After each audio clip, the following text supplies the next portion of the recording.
Welcome to the Russ Joy Show. I'm Russ Joy. You figured that out because you're smart. It's also the name of the show. Oh boy. On a Tuesday, we are so close to Thanksgiving. You can practically reach out and grab one of the best holidays of the year. I will argue from now until the end of time, Thanksgiving might be the very best holiday that we have at all.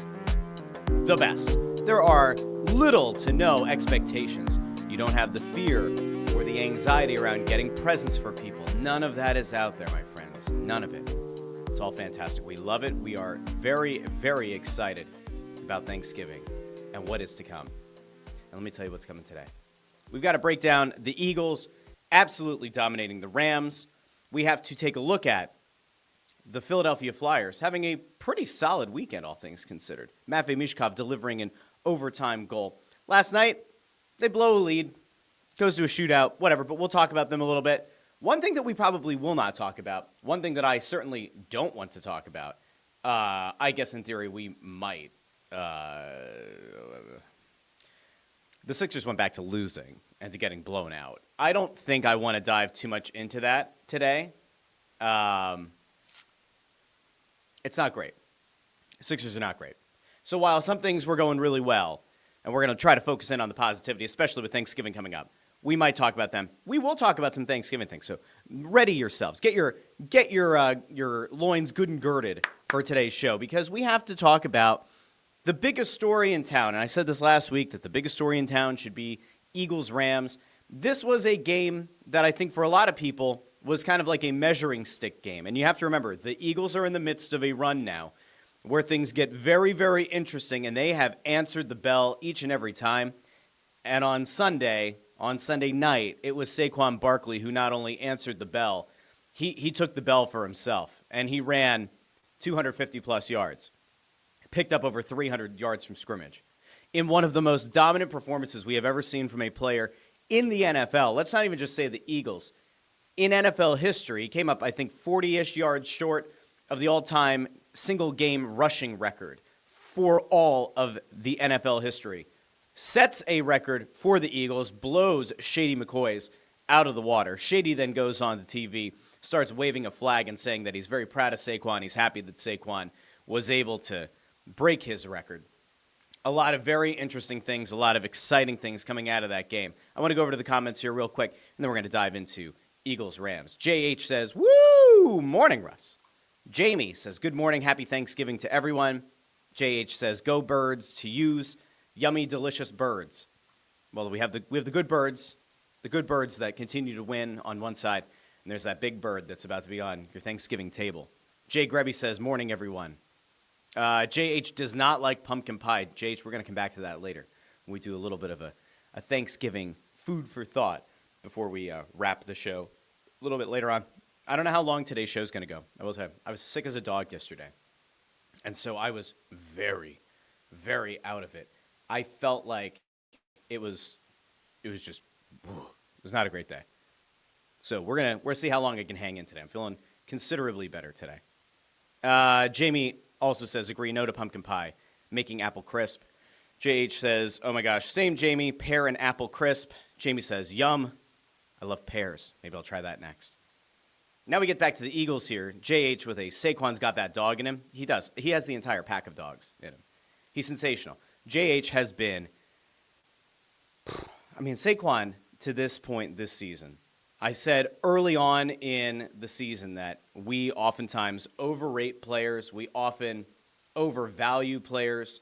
We often, we have so many times in the history of this team where they go out and they get a free agent, and we overrate that player. We set the expectations far too high. I'm looking at the Javon Curse signing. I'm looking at bringing in Vince Young to be a backup on the Dream Team, Nnamdi Asomugha, Byron Maxwell. We've been burned in the past on free agents. Jason Babin.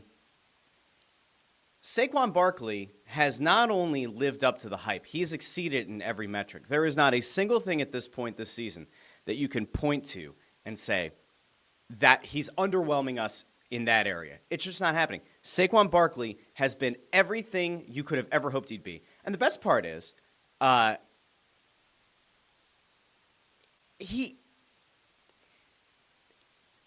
like at a loss for words, Because when you go back to even a season ago when DeAndre Swift was here, he looked like a really good running back. Nobody thought that he was necessarily like an every down guy. Nobody thought that DeAndre Swift was like the second coming of Barry Sanders. We were all excited about DeAndre Swift. And in this offseason, when they decided to move on from him and they brought Barkley in, conventional wisdom has been that players who have a certain amount of miles on them, running backs specifically, are only worth a certain amount of money.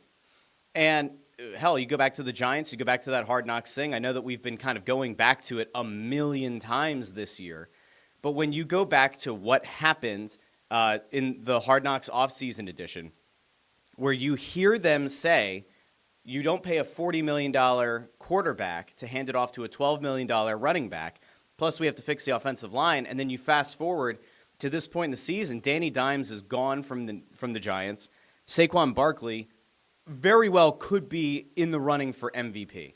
I think we have to have that conversation at this point. He is definitely in the running for league MVP. And I know it's a quarterback award. I know that, even going into this past week, the thought was like, all right, well, Barkley and Derrick Henry have both played sensationally this season on new teams. Could there be like a split vote? Like, could it end up coming to pass that in the case of Barkley and Henry, that the kind of votes, the voters who would actually give credit to a running back, are they going to just split that vote? And what ended up happening is, like, I think at this point, Barkley has really set himself apart, and Derrick Henry is going to continue to have a fantastic season, and good on him. But at some point, you have to recognize what Barkley has brought to this team. It's an entirely different element. We talked about this throughout the offseason, but there's that idea of the two wideouts on the outside and the fact that Devontae Smith and A.J. Brown have their own gravity. That Dallas Goedert underneath can have his own gravity, but Barkley adds this entirely new dynamic to a team. You continue to see it week in and week out. You can't stack the box just to stop Barkley, because then it allows A.J. Brown and Devontae Smith to go crazy on the outside. What we saw against the Rams was an absolute masterclass put into play by Jeff Stoutland on the offensive line. The Eagles dominated in the trenches. It was a fantastic game for this offensive line. They moved the line of scrimmage in a way that, like, we're kind of used to seeing, but the way that they were just able to bully the Rams up front and create gaping holes, like holes that were so big that even I don't know if I'd want to, gaping holes that, like, I could run through, that you could probably run through, that Andy Reid could run through. Like, these are big gaping holes in the offensive line. And Barkley breaks 2 70-plus yard runs. We just need to have a moment here where we sit back and say, this guy has not only just, like, it's one thing to say he's exceeded expectations. He's blown that out of the water. I have no idea what else there is to say about what Saquon Barkley's done this year. He has been beyond what anyone could have ever hoped. And the best thing is, if you were a Giants fan and you wanted to see your team get torn down to the studs, you wanted to see an overhaul, if you're a Giants fan, which I don't know why you'd watch the show if you were, but if you're a Giants fan, the Saquon Barkley move is the one that should create an entire overhaul of that team. I mean, like, anyone who was a decision maker in letting Saquon go, those people are going to be let go. It's almost unfathomable to imagine that there's a scenario here where any front office executive keeps their job after that. Because it's not just a scenario where you've allowed your most notable player to go off and have this all-time season. He's done it while also at the same time done it for a division rival who now looks like a legitimate favorite to win the Super Bowl. That's how big of a difference Barkley's made for the Eagles, and that's how bad of a decision it's going to look like from a macro view if you are the New York Giants and you're trying to figure out what we're going to do next. If you're the Eagles, it looks like an absolute masterclass. Baltimore looks really smart for going after Derrick Henry, obviously. The Eagles look absolutely genius for going after Saquon Barkley. Neither guy are getting paid anywhere near what they're worth and what they've been worth to their team. But at this point, Barkley has to be in consideration for MVP, and I'm going to go back. You look at the last however many MVPs. The last time a running back won MVP was 2006. It was LaDainian Tomlinson with the Chargers. This has been, for the most part, a quarterback award. The year before that, 2005, Sean Alexander won it. They're kind of like the outliers. 2000, Marshall Faulk won it. 1998, Terrell Davis won it. Fine. Barry Sanders split it with Brett Favre in 97. For the most part, this has been a quarterback award. It's hard to imagine that even if you are very locked into the mentality that quarterbacks have to win the MVP, it's hard to look at what this team has done and then say to yourself, you know what? He's anything but the league MVP. Like, the difference between Saquon Barkley and this offense last year, which for the most part is unchanged. Jason Kelce was the biggest change on the offensive side of the ball. When you look back at last year's season, and especially if you look at how things fell apart at the end of last year, and then you look at this season and the difference that Barkley's made in each and every one of these games, where sometimes they're a little bit slow to get him involved in the game plan early on in games. And then you watch what happens in the second half, where he just absolutely breaks a huge run or two, breaks the spirits of the opposition. That's what he's done. He's been sensational. And if he stays healthy, which has been the one thing the Eagles have been kind of lucky to at this point, is that Barkley has had a history of injuries. If he's able to stay healthy, boy, oh boy, when you fast forward to what's going to happen down the line as you get closer to the playoffs, it really does get exciting. Now, again, I want to kind of level set this. Eagles-Rams was being viewed as a potential matchup, like an NFC championship matchup prior to the season. The way that the season's played out for the Rams, they came into the game at 500. They've had their ups, they've had their downs. Matthew Stafford's still playing good football. The thought was that this would at least be a close-ish game. You know, maybe it's a 7 or 8 point game. You don't expect it to be a 17-point blowout, which, by the way, it felt like a much bigger blowout than that final scoreline would otherwise indicate. A.J. Brown had himself a big game. Jake Elliott kind of got back on track. You look ahead, and this is where, as an Eagles fan, you also have to kind of take a deep breath and you say, all right, what's to come? Are there any other big matchups that you have to really worry about? Obviously, coming up on Sunday, it's a 4:25 game. I don't know if that can be flexed to Sunday night or not. You would think that if they could flex it, they would. The Eagles head to Baltimore to take on the Ravens. That is by far the biggest game remaining of the year. That Eagles-Ravens game is very likely going to be like one of the most anticipated Super Bowl previews that we will have seen in quite some time. You have Derrick Henry versus Saquon Barkley. You have Lamar Jackson versus Jalen Hurts. You have two teams that have legitimate aspirations to win a Super Bowl and are very well on their way to accomplishing that goal. The week after is the trap game. You're home against a Carolina team that is absolutely dreadful. That should be an easy game to win. Then you host the Steelers. The Steelers have had themselves a nice season to this point. They're coming off a loss.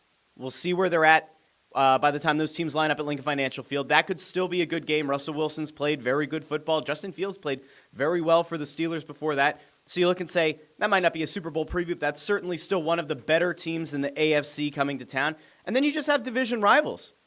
And if you want to call them rivals at this point, but then you're at the Commanders. By that point, you will hope that you will have opened up the lead in the NFC East a little bit more. Obviously, the Commanders are going to still be within striking distance. They will sell themselves on the idea that they have a chance to still win the division, or at the very least compete for a wild card spot. You're home against the Cowboys, which should be an absolute rout. Should be. Cowboys look dead and buried. And then you finish the season with a game at home against the Giants, who again also look dead and buried. There is no scenario in which you should make those Cowboys or Giants games look like anything of note. Like, they should be absolute blowouts. You should be able to rest your starters against the Giants, or at least get them in for a series or two and then just kind of let things coast. The rest of the season, man, you could very well see a scenario here where the Eagles have a tough game and they lose a close one to the Ravens. I don't think they're going to lose at home to the Steelers. There is a possibility this team could end up only losing 3 games. And if you had gone back to earlier this season, when people like me were kind of screaming into the void about how bad the Eagles team looked, about how poorly coached they appeared to be, about how undisciplined they appeared to be, this was not in the plan. I mean, I said back when the Eagles were struggling to start the season that, you know what? the Eagles are going to need, not a miracle, the Eagles are going to need something of note. They're going to need something to break their way. They're going to need all of the talent on this team that we think is a talented roster. They're going to need all of that talent to win in spite of Nick Sirianni. I am not yet prepared to admit that I may have been wrong about Nick Sirianni, but I am starting to prepare the apology note.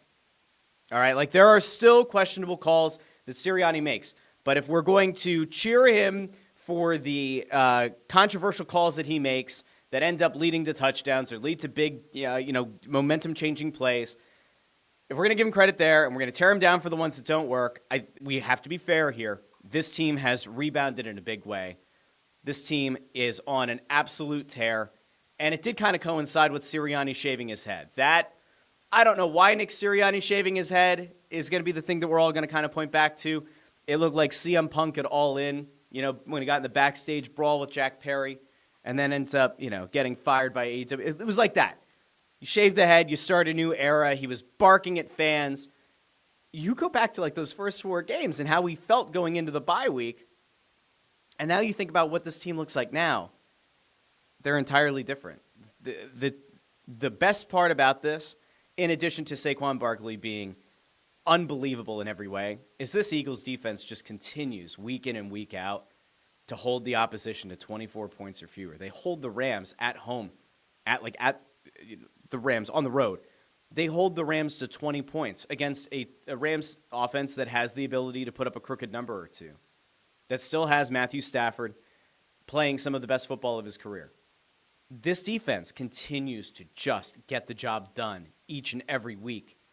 And you pair that with Barkley just being generational. Are we saying he's having a generational season? I would say so. Guy's on track. He's on pace for 2,000 yards. If he gets there, I just don't understand. Like, how does a voting committee, how do they not at least look at Barkley and say, yeah, it's a quarterback award, but like this kind of transcends this being a quarterback award. And if you look at Barkley and you just look at his stats overall, this case was made on TV. I want to say it was Nick Wright, maybe like a week ago. Maybe it was Colin Cowherd, one of them. They said, imagine the MVP hype around Barkley if there weren't so many tush-push touchdowns from Jalen Hurts. Like, imagine if in all those short yardage situations you just turned around and hand the ball to Saquon, who goes up over the top. He'd have easily double-digit touchdowns. He'd probably be knocking on the doorstep of having like 20-plus touchdowns this season. So if there's like one thing that's going to get held against him, it's that the Eagles are so dominant in short yardage situations with the tush-push that Barkley hasn't been able to benefit. But my God, he's so much fun to watch. All right, we're going to go out to the comments. Jay Grebby says, loving the running back resurgence. I think the key is to have the elite line and offense around them. Adding an elite back to that is priceless. I agree. That offensive line, when you have like Mekhi Becton in, we said about, at the beginning of the season, what the hell is going to look like with Cam Jurgens in there for Jason Kelsey, right? Like we had no idea what that was going to look like. We didn't know how the offensive line was going to stack up. Our hope, obviously, was that this line was going to be able to maintain intact, was going to be able to control the line of scrimmage, and that the drop-off from Kelsey to Jurgens wasn't going to be a lot. I'm not prepared to put Cam Jurgens in the Hall of Fame the same way that I am with Jason Kelsey. But, man, this line, they've finally been given the opportunity to kind of gel, to find some cohesiveness, to find some cohesion, and, man, you have a coach like Stoutland, a position coach like Jeff Stoutland, who's as well-respected as he is. You put all those elements together. This team up front is absolutely dominant. And to have a guy like Barkley who can turn a small hole into a nice 7-yard pickup and a gaping hole into a 70-plus yard touchdown run, I can't think of the last time the Eagles have had an impact player like that. Let me throw this out to you guys. Let me know what you think in the comments. Has the addition of Saquon Barkley been as valuable and impactful to the Eagles as Terrell Owens was when he was acquired by the Eagles 20-odd years ago? Because I would say that like there's a good chance.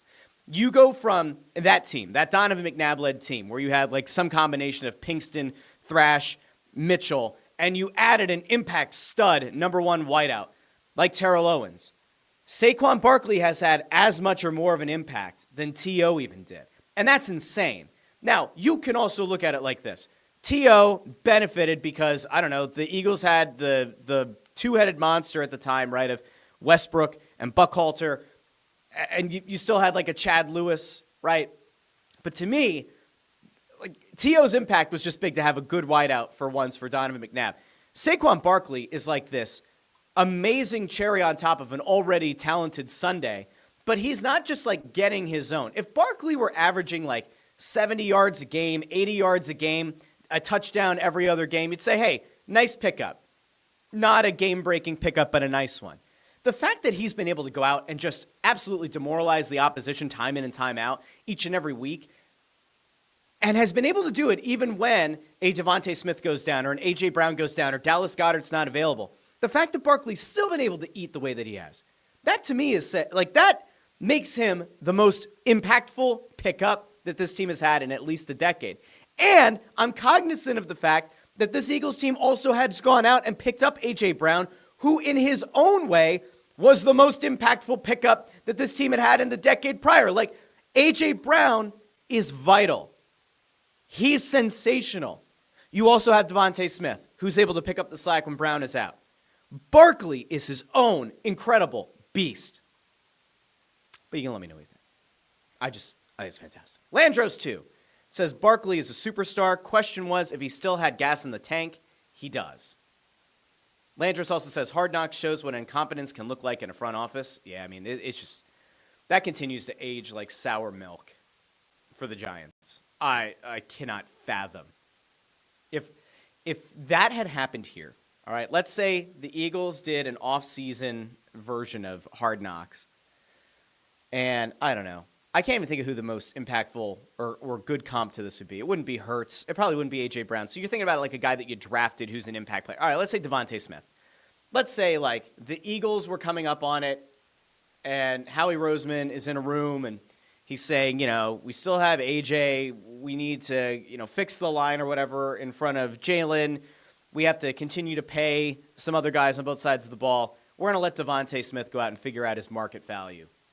And then he goes and signs with the Cowboys and takes the Cowboys on this like magical run to a Super Bowl.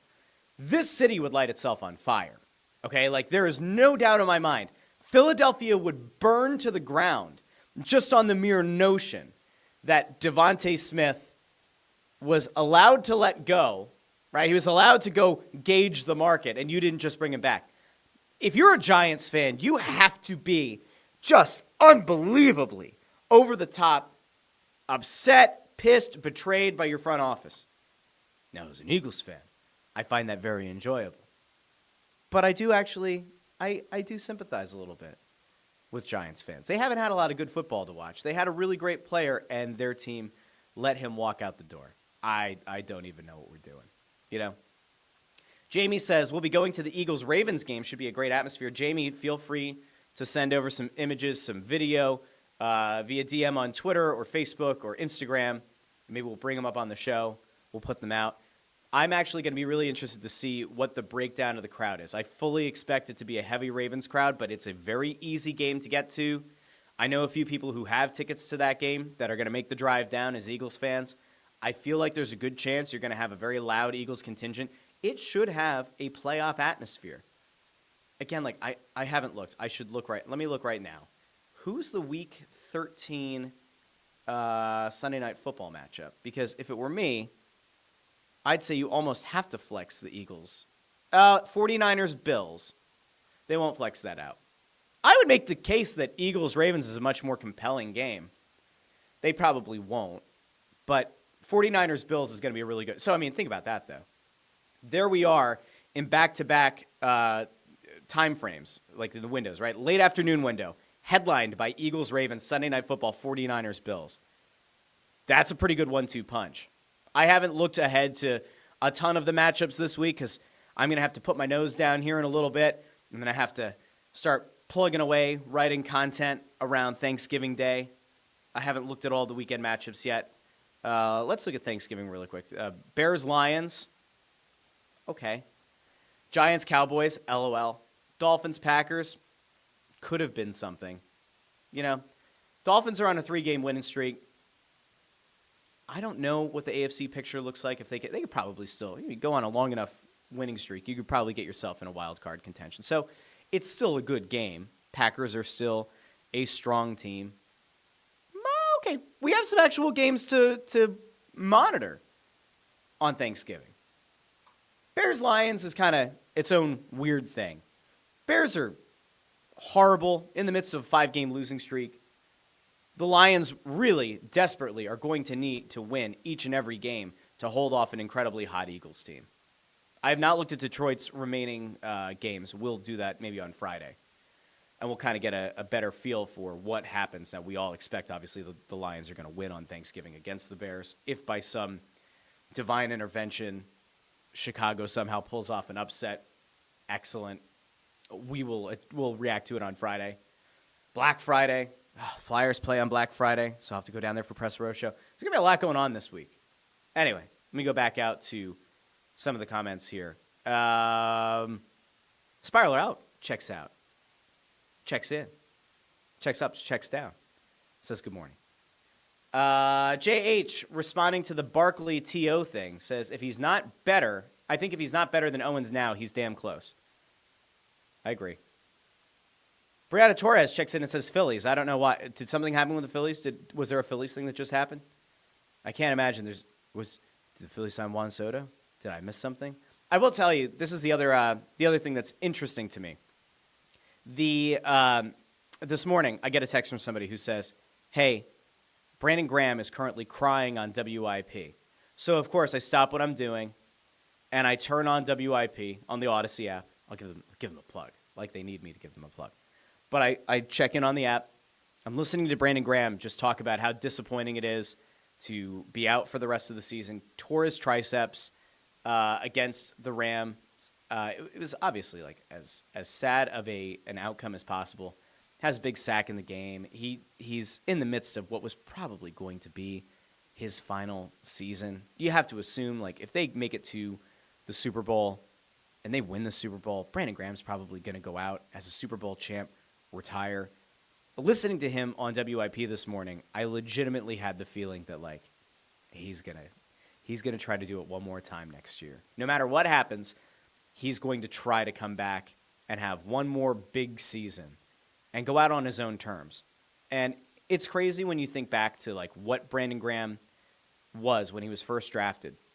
I remember where I was when the Eagles traded up in the draft and Earl Thomas was on the board. Eagles desperately needed a safety, and they say, defensive end from Michigan, Brandon Graham. And everybody was like, what the hell is this? Who is Brandon Graham? I want a safety. Brandon Graham has proven us all wrong. Now, Earl Thomas did have scary medical condition. Some things certainly went against him. Earl Thomas is a very good player, was a contributor on a lot of very good Seahawks teams.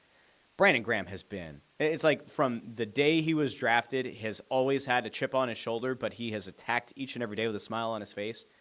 And I have to say, like, of all the guys to get hurt on this team, when you think of a positive influence, a positive impact, hearing Brandon Graham kind of have his moment where he's absolutely torn up, that's actually a pretty bad pun. Hearing him be as upset as he was about being hurt really sucked. But then knowing that he's got this positive energy to him, that he's going to continue to be around the team, and that he's going to be able to root these guys on. He was talking about it this morning on the radio about some guys that he thinks are going to take the next step, are going to have to step up in his absence. Look, it's no surprise if I say to you guys that, like, this team doesn't have a ton of depth behind Brandon Graham. I've been making the joke all year. 85-year-old Brandon Graham makes a sack, right? Makes a big play. They're going to have to figure out. I don't know what it's going to be. I don't know if it's going to be a steady dose of Josh Sweat. I don't know if it's going to be Huff coming back and then putting him in a 4-point stance and, like, hoping that he can deliver some of what you expected him to deliver. There is no option right now. This is a bad time for it to happen. It's never a good time to lose a guy like Brandon Graham, but the trade deadline's passed. There's nobody right now on the open market that you actively say, oh, yes, let's go get him. He's not there. Not there. But we will wish Brandon Graham the best. We obviously hope that if he decides that he's going to hang it up this year, like let's say the Eagles win the Super Bowl and he says, you know what, I was part of that team. I'm going to listen to my body. It's time to be done. if it is the end of the line for Brandon Graham as a Philadelphia Eagle, as a player in the NFL, we thank him for all of the memories. We'll get back to that if and when he retires. And if he decides to come back for another year, absolutely have him back. I'm like one of these people who often just says, like, hey, veteran players, at some point you just got to kind of cut the cord. You got to move on. It sucks, but it is what it is. In the case of Brandon Graham, he was playing at such an elite level still. I'd give him another year. Absolutely. I can't imagine that there's anybody in this town right now who would say, no. Brandon Graham, torn triceps, getting up there in age, let him go. No. Let the guy have one last run. If he decides he wants to come back next year, let him have one more run. Let him retire an Eagle, having never played for another team. Let him be a Philadelphia Eagles lifer. One of the most positive athletes, one of the guys who has the most infectious smiles in a locker room. A just genuine good dude. You don't hear a single bad thing about him. I want to see Brandon Graham be able to finish his career on his own terms. Again, if he decides that after this injury, it's time, fine. And if not, let the man come back.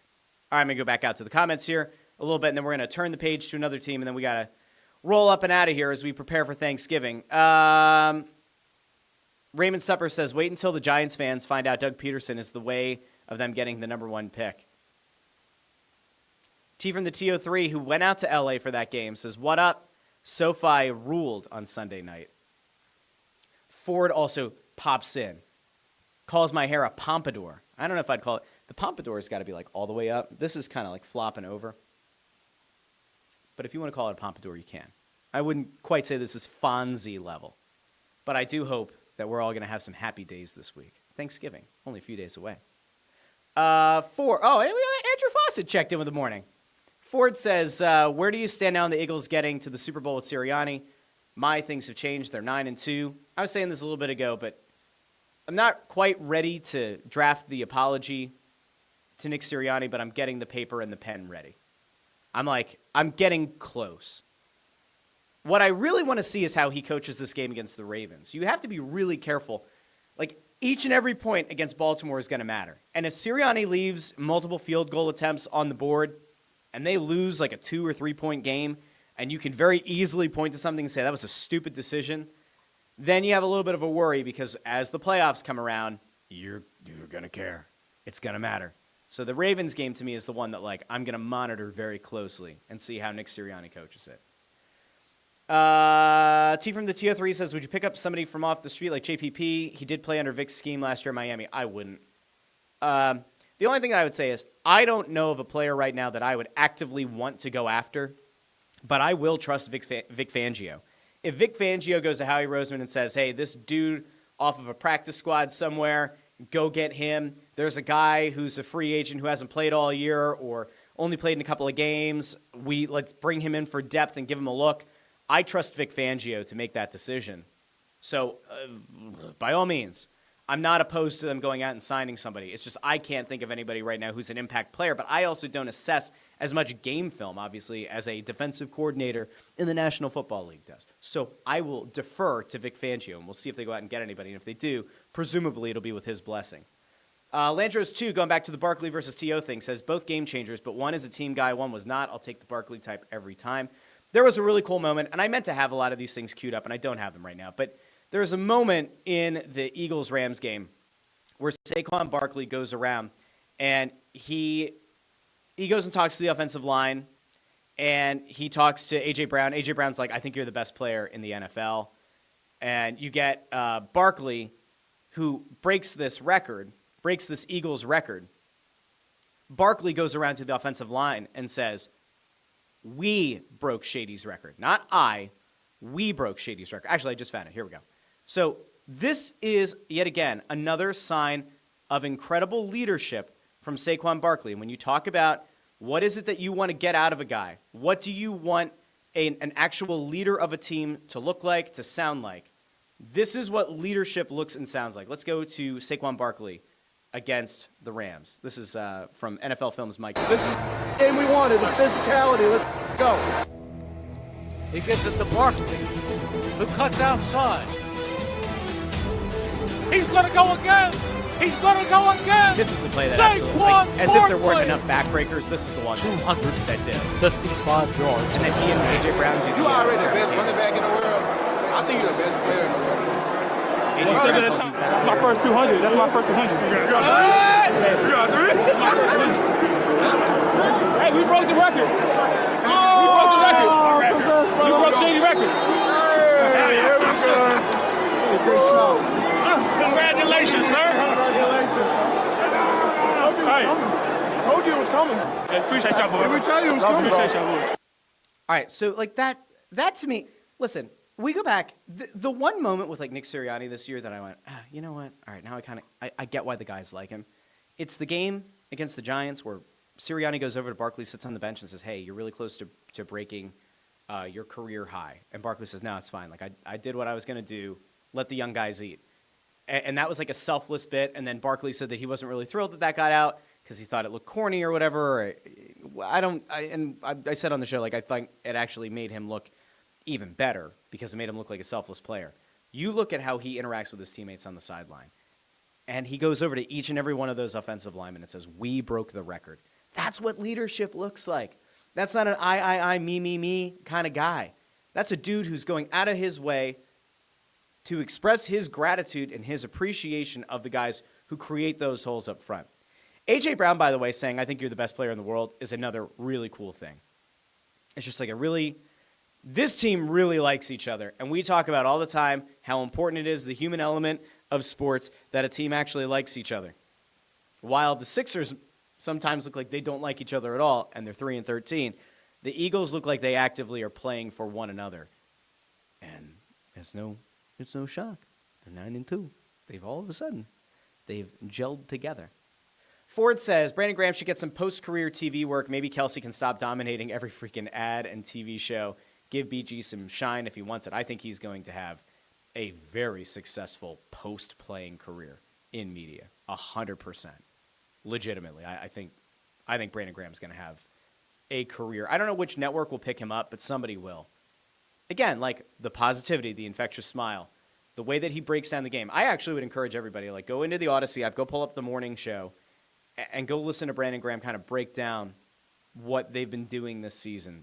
To me, it's an absolute no-brainer that he's going to move into media. And if nothing else, if he has his own podcast, it will do very well, without a doubt. Landro says, to be fair, Sirianni's toned it down a little bit. That's the issue with me. Still a great young coach. I don't know how much he's toned it down. I mean, I certainly haven't seen him like barking at fans the same way. So to that end, I guess I agree. But Sirianni, I think, is doing what he's supposed to do. And you know what? We kind of mocked it earlier in the season when he said that the players said that they wanted to see him act like himself. And I'll tell you what, if that ended up doing it, if that flipped the script on Sirianni and this team, then by all means, do whatever the hell you want, fella. If you're going to keep winning and this team's going to continue to look prepared, that's been the biggest change. When the Eagles were 2-2 and they looked out-coached in a lot of weeks, it was like they weren't prepared to play. This team has been ready to go from the jump each game. Now, they might not score on the opening drive every game. They might have games where they still don't score in the first quarter. But this team looks ready to play. That defensive unit is an absolute beast, and the contributions of Cooper DeJean and Quinyon Mitchell cannot be overstated. They have been absolutely massive. We'll see how this defense looks like, however, without Brandon Graham. There are a lot of questions, at least from my vantage point, of what the depth is going to look like behind him. And will they have a guy who can step up and make those big plays?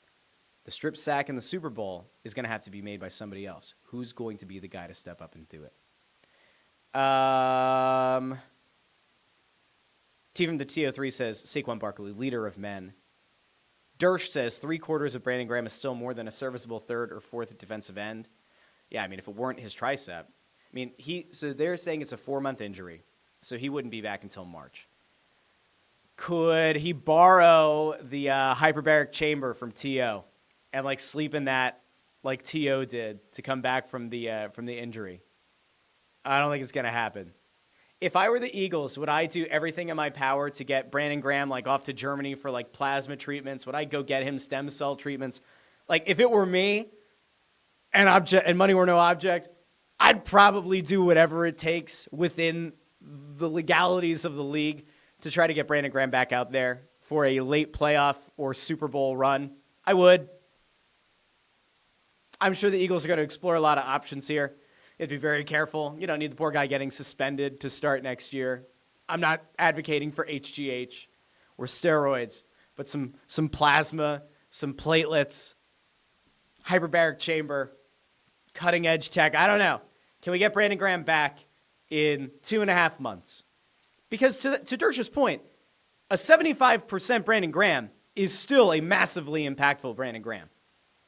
And still is a guy that, like, offensive coordinators are still going to have to game plan for. So he'd still be great to have, you know? Let's see. T from the TO3 says, I'm just happy this isn't a bunch of turds, this team. D.D. Skinner says, Brandon Graham has the best smile. Landros says, the biggest change for me, Hurts not playing hero ball, not giving the ball away. When that happens, they win. I believe it's 6 out of the last 7 games, Jalen Hurts has not committed a turnover. I would agree that's been a big part of it. Again, I think the fact that this, whether it's Kellen Moore, Nick Sirianni, the combo of the two, they have figured out a way to get Saquon Barkley involved in games earlier and more often, which then does lead to Jalen Hurts not having to play hero ball. And so to that end, I agree with Landros. And this is a thing that we said repeatedly throughout the early part of the season. Get Barkley involved. Let him be the game-changing, the game-breaking back. Let him do that and watch how it benefits your wideouts and everybody else, and especially a Jalen Hurts. That's where I'm at. Like, by all means. Like, now that they've figured out a way to incorporate him into the game plan earlier, it has allowed, I think, the rest of the offense to take a breath. And I think it's allowed Jalen Hurts to play a little bit more of a not carefree, not a laissez-faire style, but it certainly feels like he doesn't have this this unbelievable weight on him that he has to be the only one to perform. So good for him. JH says, do you think Nick has a longer leash after they strung these wins together? Do you think they look in the offseason for a new coach? No. I think that this is like bought him time. Unless they get blown out by the Ravens and they lose like 4 of the next 5 games and then they're a one and done in the playoffs again. Unless that happens, I think Sirianni's now bought himself at least another year. And again, like, kudos. If this team ends up only being a 3-loss team, even if they get bounced in the first round, I still don't see a scenario where they move Sirianni. Like, I don't know how you could even, like, entertain the idea. I think, like, Belichick's probably going to end up in Dallas is kind of what it feels like, right? We said since the offseason that, like, Bill Belichick was probably going to monitor Philly and was going to probably monitor Dallas. We have the episodes earlier in the archives you can go back and listen to or watch on the Russ Joy Show YouTube channel where, like, we talked about the possibility of Belichick monitoring, waiting to see which guy, you know, blows it first and, you know, maybe he starts to prepare his staff. I think Sirianni's bought himself at least another year, unless the wheels really fall off in a drastic way.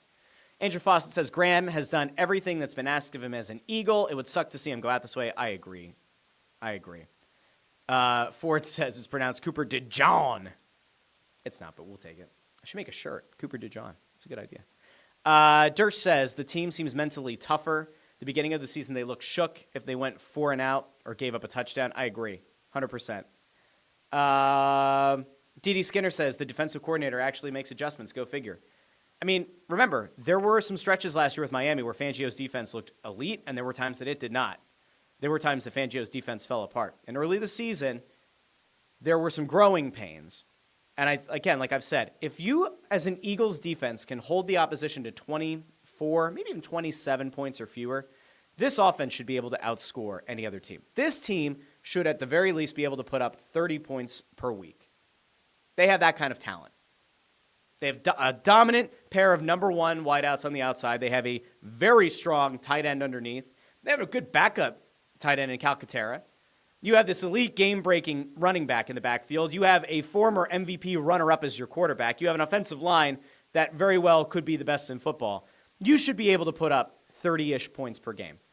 And if this defense continues to hold the opposition to, like, really what is turning into, like, 21 or fewer, I keep saying 24 or fewer, but, like, you keep holding the teams to that number, you should be able to win out. Like, that's how big of a difference that makes. So kudos to Fangio.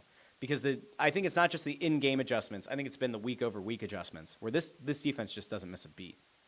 They play against very different kinds of offenses each and every week. They seem to always have an answer. Again, Mitchell and DeJean being able to, like, play as well as they have where they look like 5-7 year vets instead of rookies.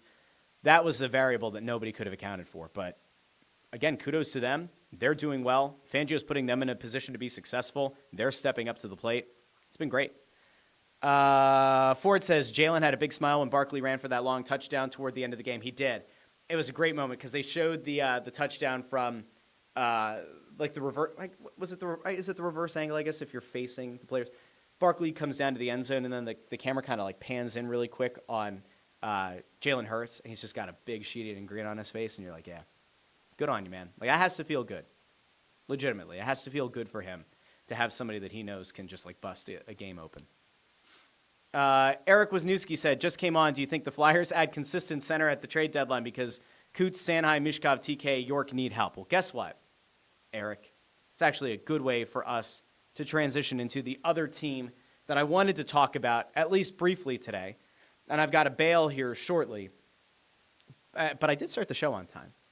A lot of people, they don't give Russ Joy credit when he starts the show on time. When he's late, they're in the comments, they're saying, oh, Russ must be heating up the coffee. He's got the La Colombe. He's got the coffee ready. But where's Russ Joy today? Well, today I start the show on time.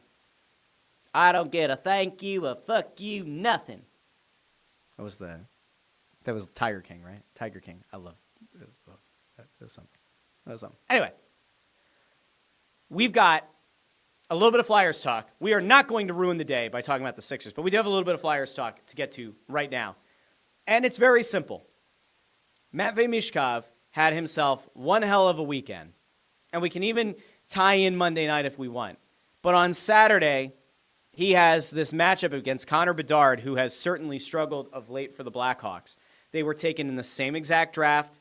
And I said the other day that there's a small part of me that thinks if you're the league, you have to at least consider, is this the next generation version of Crosby and Ovechkin, both taken back-to-back picks, same draft class, very different players, one more of a playmaker, one of a just absolute sniper.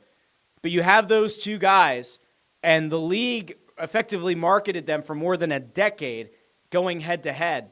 And even as they get ready to probably wind down their respective careers, Crosby and Ovechkin is still a marquee matchup. Bedard versus Michkov could eventually grow into that. And Michkov had an okay game on Saturday. It was fine. There wasn't anything that like stood out as like a horrible boneheaded moment. There weren't a whole lot of impactful plays that set the team up for success. But what happened on Saturday night is exactly what you always hope you're going to see out of a young player who continues to move on and take the next step and become a good player to a great player to maybe even an elite player. On Saturday night, and we're not going to play the clip here because YouTube will get angry, but on Saturday night, there's this beautiful play that they call in overtime. Mishkov's got the puck at the blue line. There's kind of a lot of ditching and dallying.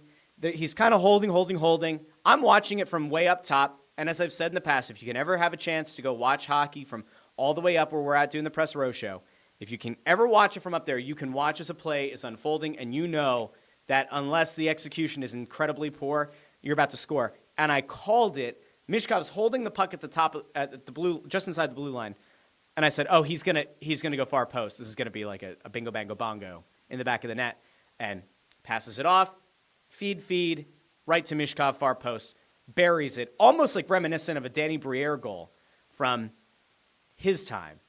But Michkov scores the overtime winner in this big matchup against Connor Bedard, the guy who was taken first overall in that draft.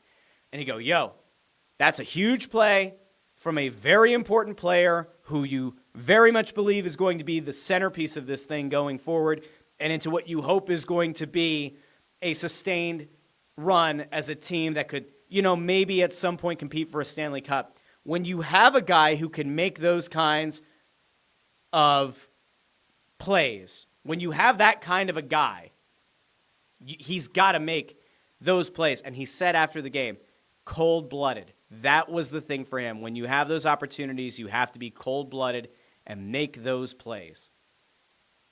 And he did. He executed. It was fantastic. Now, he followed that up on Monday night with another solid game. Now, the Flyers had a 3-0 lead. Morgan Frost got himself a goal. Emile Andre got the first goal of his NHL career. Couturier scored a goal. Michkov had a goal of his own I like seeing the rebound. I mean, it's not a negative rebound. It's not rebounding from a bad game. It's the follow-up. Follow-up's probably a better word for it.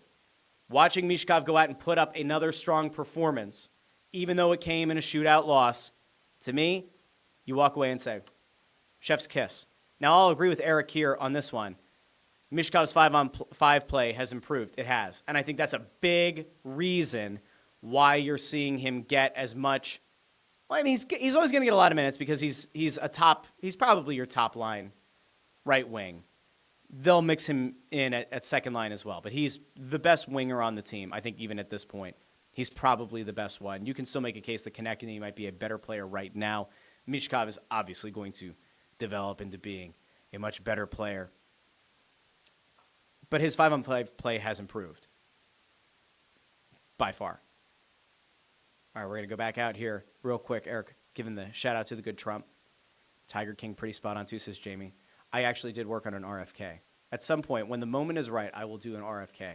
I've gotten it down pretty good. I can do a pretty good RFK. And it's hard because like it might damage the voice, but man, it's actually pretty good.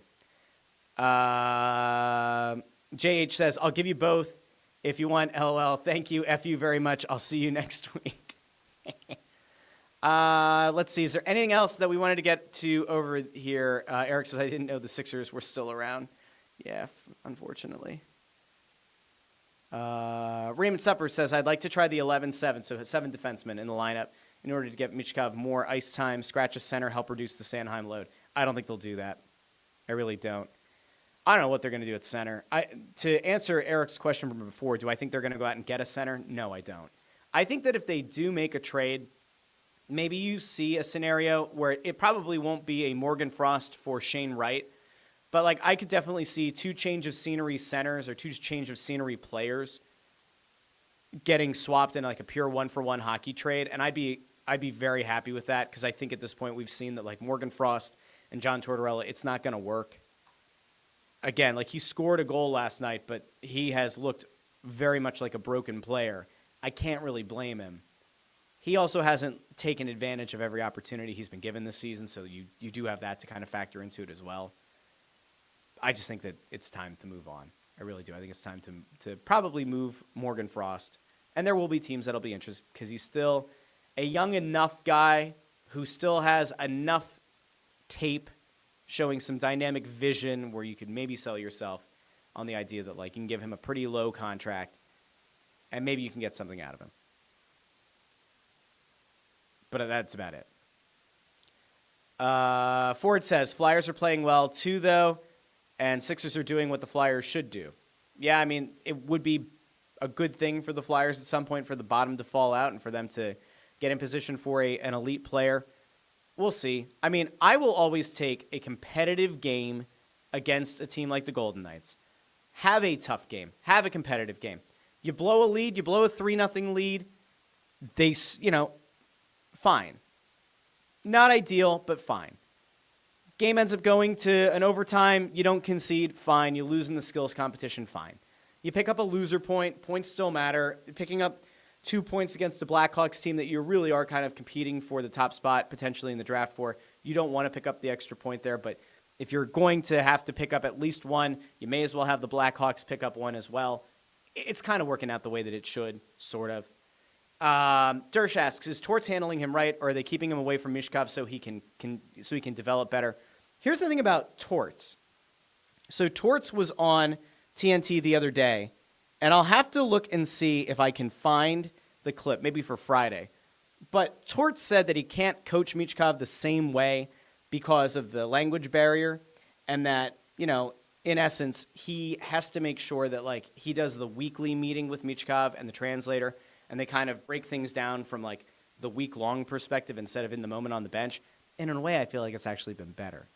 I do. I think that it's probably helped Michkov's development, that he doesn't have to overthink everything because Tortorella's on his ass all the time. So, Eric says, bring G back. Absolutely not. Hell no. Keep him as far away from this team as you can. And Dersh says, aren't we still cap-strapped at this point? Yes. Will be for another year or two unless they can make a couple of moves. Like, if they move a Rasmus Ristolainen, which I think is very much in play, that's at least some cap that you can move. They are very hamstrung, though, by some bad deals from Chuck Fletcher in the past. You can make the argument if you want that they're hamstrung in some way by the Tippett and the Konechny deals if those guys don't get on it. Konechny's had an okay season. Tippett has not. That's another argument for another day. Now, the last thing I want to get to today is Thanksgiving.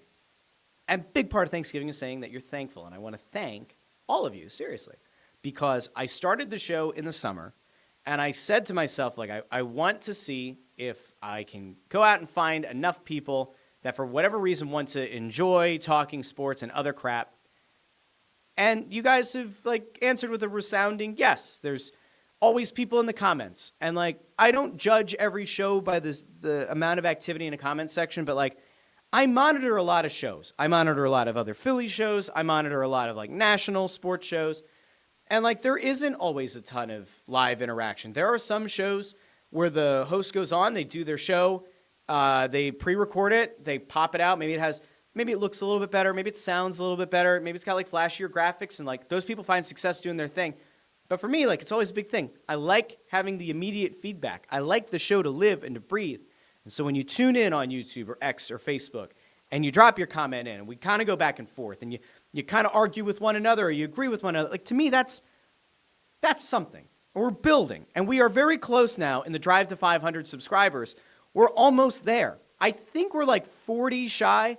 So if you haven't subscribed to the channel yet and you've somehow missed this to this point, when we hit 500 subscribers on YouTube, I'm going to give away the jersey of your choice to one person. I'll randomly select one subscriber to the channel, and that person gets to pick the jersey of their choice up to $175. Now, I have some people who check in here on occasion, like AJ will check in and say, going to be great to win that Rangers jersey. If I have to get him a Rangers jersey because he's one of the 500 subscribers, I'll do it. Ford is very convinced that he's going to get the Kelly Green Brandon Graham jersey. And you know what? If Ford wins on the random selection, be happy to get him that one, okay? But what I do want to say is I am very grateful and I'm thankful for all of you that check in every day. I'm thankful for those of you who check in after the fact, those of you who check out the shows even when they're not live, hours after the fact, the people who comment in the regular comments after the fact, the people who DM on Instagram and on Twitter to, like, offer feedback, the people who subscribe in the podcast feed on Apple Podcasts and Spotify, Pandora, Apple, or Amazon Music, wherever you get your podcasts. Like, I'm thankful to all of you. Okay? Like, that's just where I'm at. I'm very grateful to have all of you, and I hope you have a great Thanksgiving. I am interested, though. And this is the last thing for Thanksgiving. Your number one side dish. Like, everybody has different ways they go, right?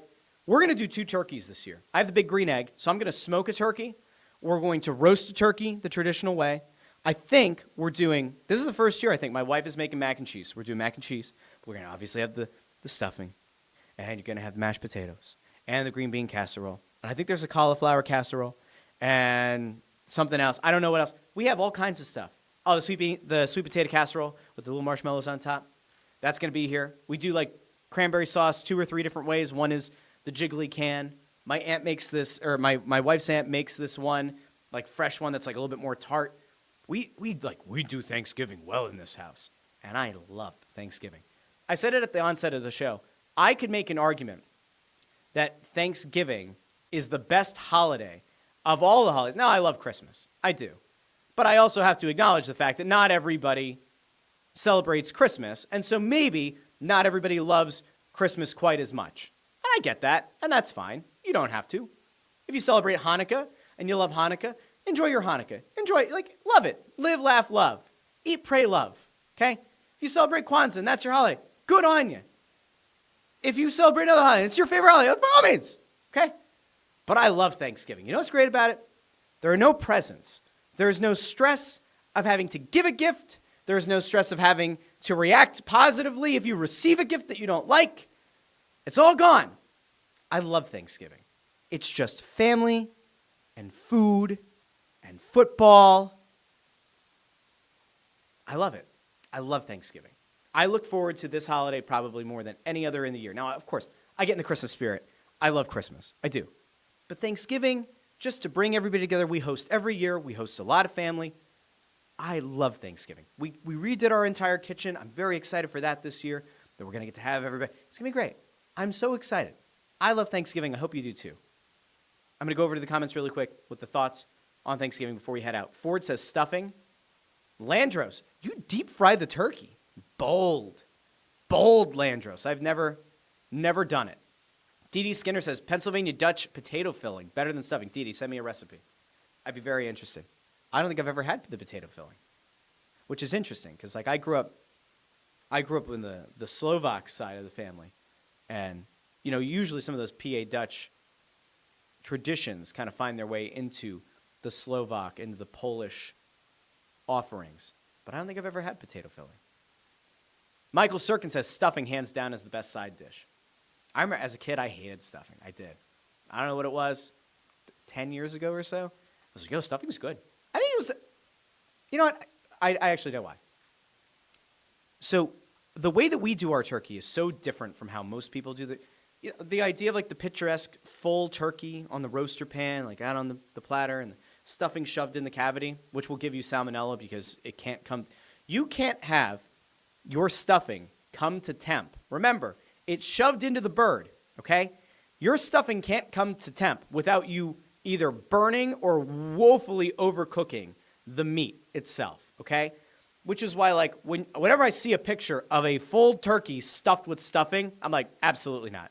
Now, if you put the stuffing in there and then you scoop it out into a pan and put it back in until that comes to temp, then fine, no salmonella, everything's great. But we butcher our bird. One year we spatchcocked it. You cut the spine out and you like break the back, and then you have the turkey's just kind of like flattened out, and it cooks evenly, and it's fantastic. My wife now, for the last few years, she's done like the butchering of the bird. So like each breast, each thigh, each leg, the wings, everything kind of cooks at different temps, but they're all laid out flat. Everything is always cooked perfectly. I this year was like, I would like to smoke a turkey on the big green egg. And so we're gonna try both. And we'll see if my way of doing it on the big green egg works or not. And I hope it does. I meant to try to smoke a chicken first, just to get like some semblance of an idea. But everything I've made on that big green egg so far has been sensational. So I'm feeling pretty positive it's going to turn out well. And if it does, I'll tweet about it. And if the turkey turns out like dog doo-doo, you will not hear anything from me. You can follow up on Friday, on Black Friday, and we'll go over it. Let's see. Ford also agrees that stuffing is the best. Dersh likes Festivus for the rest of us. Dersh says, I got a lot of problems with you forgetting my heritage. Lantro says, flyers are on Friday afternoon. That's true. They'll be there. Jamie loves green bean casserole. Dee Dee says that the Pennsylvania Dutch potato filling is mashed potatoes and stuffing together, baked. I mix everything on the plate, so I guess in theory I sort of have some version of that. I'm okay with mixing a lot of stuff on Thanksgiving. Most of the time I don't mix my food on the plate. These things can't cross over. I usually make halupkis on Thanksgiving too. I don't think I'm going to this year. Maybe I will. I don't think we got the stuff for them this year. But I usually like to have halupkis on the plate as well. But the tomato base, then kind of hitting everything that can be covered in gravy, it's a little bit of a clash. Got to be careful there. Landra says 45 to 50 minutes a bird. I do 2. This is the deep fry. 3 beers might be a Canadian thing. Good on you, Landra. Send a picture when your turkey's done. I got to see what this looks like. Dee Dee says the oven's broken. Going to try to grill the turkey on the barbecue grill. Going to spatchcock. Add a guy or lady. No, lady. Right? Dee Dee. I don't remember Dee Dee. Dee Dee's got long hair. We're going to say add a person, Dee Dee. Dee Dee's... I think Dee Dee. I think so. Now I'm just trying to think of something else. But yes, spatchcocking the bird, the way to go. Without a doubt. People who don't... Yeah. Sorry, Dee Dee. I said guy first. My apologies. Dee Dee's the best. Okay. Back to this, though. Spatchcocking a chicken or a turkey before you roast it, before you cook it. Even cooking all the way across. It is 100% the way to go. If you haven't done it before, invest in a nice pair of like cooking shears. Cut the spine out of the bird. Press down on the breastbone. It'll flatten it out on a sheet pan. You'll have the best turkey you've ever had. It'll be significantly better than roasting it as a whole, whatever bird. Landro says stuffing is done in the crock pot. Oh, interesting. You have to dump the turkey drippings, though, over the stuffing. Like that is what takes a gravy and a stuffing to the next level. The drippings of the turkey. You have to save those, incorporate them into the gravy on the stovetop, incorporate them into the stuffing as well. That's what does it. Ford says he used to smoke chickens, but he gave up. Also notes that the gravy is important. All right, I think that's it. I hope everybody has a great Thanksgiving. I hope you enjoy the triple header of NFL games that we're all going to get to take in on Thanksgiving Day as well. Friday, I'll be back it might be an earlier than normal show on Friday, because Friday I also have to go down to Wells Fargo Center for the Press Row show. But there will be a show on Black Friday, and there will be a Press Row show on Black Friday. So if you end up down at Flyers Rangers, which will hopefully be a much more Flyers-heavy crowd, if you end up down there, remember, you come up to the balcony level, come say hi to me, Ant and Bundy, and we'll have a good chat, okay? A big thank you to everybody. I hope you have a tremendous Thanksgiving. And if you haven't done so already, go subscribe to the Russ Joy Show YouTube channel. Remember, as soon as we get to 500 subscribers, that New Jersey is getting raffled off. Who doesn't want to win a New Jersey? I don't know. I'll talk to all of you Friday here on the Russ Joy Show. Happy Thanksgiving, everybody. Talk to you soon.